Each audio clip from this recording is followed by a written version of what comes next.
Olá pessoal, hoje vamos para a nossa terceira aula de MS Project e hoje vamos falar sobre as tarefas, tá ok? A princípio a gente vai estar aí digitando, né, as tarefas que vai aparecer agora para vocês. Para a gente estar inserindo uma tarefa, pessoal, é muito simples. A gente basta só estar digitando aqui em nome da tarefa qual é essa tarefa. Então, vou estar digitando aqui.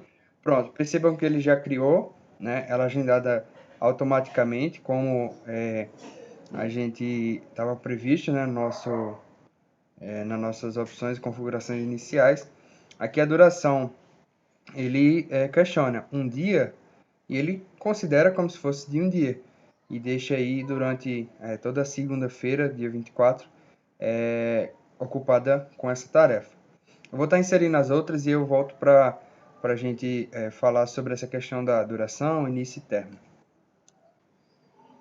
Então, pessoal, após ter inserido aí todas as nossas tarefas, agora vamos falar um pouco sobre as suas durações. Como dito anteriormente, né, o Project, ele questiona e ao mesmo tempo já considera que todas as tarefas duram um dia. Pode ver aqui, tanto aqui quanto aqui na nossa barrinha no gráfico de Gantt. E aí a gente precisa estar inserindo, tá ok? Para inserir é muito simples, né? É só a gente digitar a duração. Nesse ponto é interessante porque a gente pode estar digitando, vamos colocar aqui, essa tarefa não vai ter essa duração, mas só para exemplificar, 2M, que o M é minutos. Então, para minutos a gente tem M, para horas a gente tem H, para dias é D, para semanas S e para meses ME, tá ok? Então, a gente colocando essas siglas juntamente com o número da duração da nossa tarefa, o projeto ele vai estar entendendo que é esse intervalo de tempo que vai estar sendo realizada a nossa tarefa. E aqui, pessoal, nós temos os marcos. Um marco, ele é uma etapa, um evento que ocorre na obra. Não tem uma duração, mas é como se fosse um ponto por onde se inicia, por onde se passa ou por onde se chega. Por exemplo, a aprovação é um marco, não tem uma duração definida, né? A gente não pode estimar, mas é um marco. A gente passa pela aprovação para poder seguir a obra. E a característica dos marcos é ter uma duração zero. Então a gente digita aqui zero e dá um enter e aqui foi criado um marco no nosso projeto. Então, pessoal, todas as durações aí conforme o que foi previsto, né?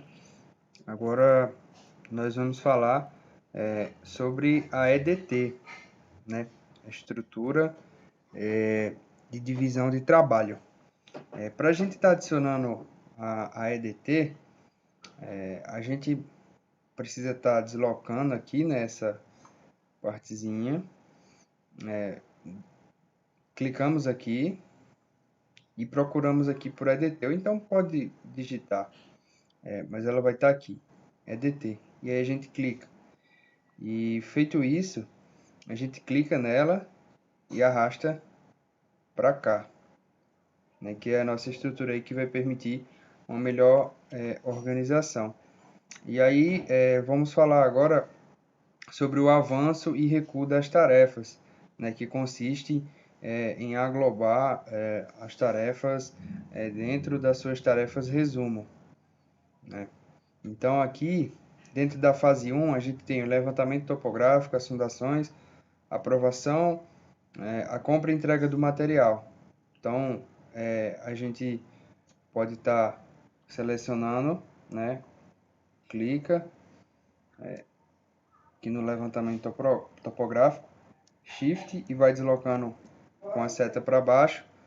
E aí a gente clica em recuar. E aí todas as tarefas elas vão estar aglobadas aí na fase 1, certo? que a gente pode estar dando 2 cliques para visualizar o nome da tarefa completo. E aí a gente faz isso para todas as etapas. A gente pode também tá fazendo isso através da opção aqui tarefa resumo, certo? A gente digita aqui, aí no caso essa tarefa que foi criada seria a fase 2, né? Como a gente já digitou e como é mais comum que se digite todas as tarefas e depois vá agrupando em suas respectivas fases, eu vou estar dando um Ctrl Z aqui, mas eu estou mostrando que também tem esse outro caminho da gente estar criando as tarefas resumo. E aí, pessoal, aqui dentro da fase 2, a gente tem as tarefas resumo dentro de uma tarefa resumo maior. Então, a fase 2, ela consiste na construção básica, que consiste em todas essas tarefas, e também os acabamentos, que consistem nessas outras 3 tarefas. Aqui a gente pode estar clicando na setinha para minimizar ou maximizar. Vamos estar minimizando todas, tá ok? Então, pessoal, após a gente ter recuado todas as devidas tarefas em suas fases, agora percebam que aqui na fase 2, a gente tem 2 tarefas resumo dentro da tarefa resumo maior, que é a fase 2. Então, a fase 2 ela consiste na construção básica, que consiste em todas essas pequenas tarefas, e também os acabamentos, que consistem nessas outras 3 tarefas. Agora a gente vai estar minimizando, a gente basta clicar na setinha para minimizar ou maximizar. A gente vai estar minimizando todas as 3 fases. E aí a gente seleciona e recua e cria a nossa principal. E aí a gente obtém a duração total desse projeto, né? 45 dias, e ele já informa aqui a data de início e término, certo? E aqui ao lado, né, na nossa EDT, na nossa estrutura de divisão de trabalho, a gente pode ver, né, todas as tarefas, né, todas as fases, elas aí apresentadas. Então, a gente pode estar clicando aqui, né, dando 2 cliques, percebam que é até um pouco parecido aí com o que a gente tem no Excel, né, se assemelha um pouco com o Excel, pelo fato de ser um software também da Microsoft. Bom, pessoal, agora vamos falar sobre os vínculos entre as tarefas. Vocês podem perceber aqui que nós temos a coluna de predecessoras.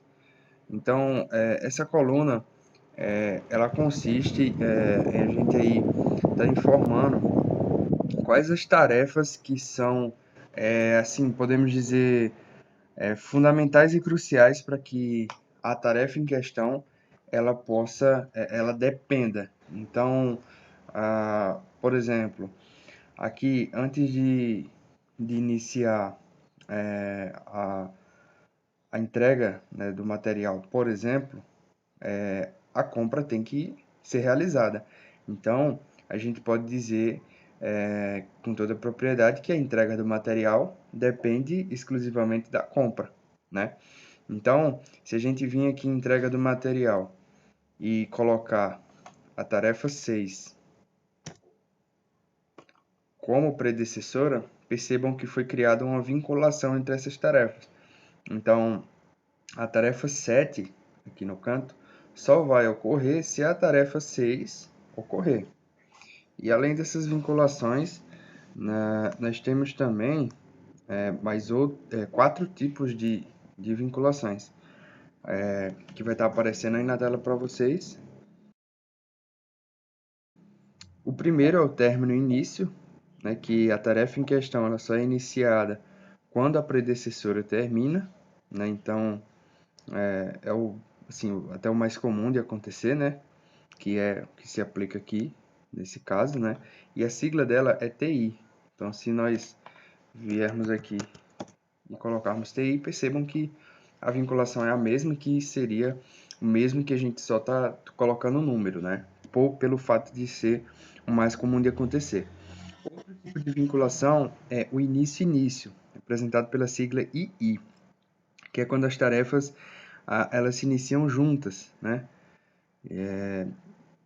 Assim, pouco menos, menos comum de acontecer, né? A mais comum, na realidade, das 4 é essa primeira que a gente falou, né? E as outras, em alguns casos pontuais se utilizam, mas não como o primeiro tipo de vinculação. Então aí a segunda é o início, né? A terceira é o término, representado pela sigla TT, que as tarefas elas terminam juntas, né?